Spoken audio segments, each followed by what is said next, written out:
फक्त एक तुम्ही जो प्रश्न मांडला तर मध्यंतरी सगळे भोंगे आणि ध्वनी प्रदूषण, तो प्रश्न फक्त साहेब तुम्ही लावून धरा, ही माझी विनंती आहे. कारण सर्व पुणेकरांना त्याच्यापासून खूप त्रास होतो. भोंगे किंवा गणपती उत्सव जरी असेल तरी आवाजाची मर्यादा.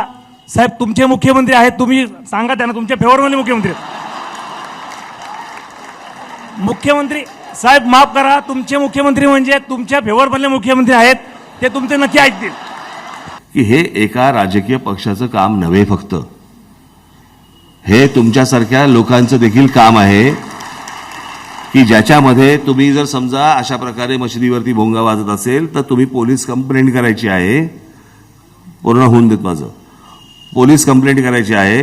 पोलिसांनी जर समजा ती गोष्ट ऐकली नाही तर कंटेम्प्ट ऑफ कोर्ट पोलिसांवरती होऊ शकतं.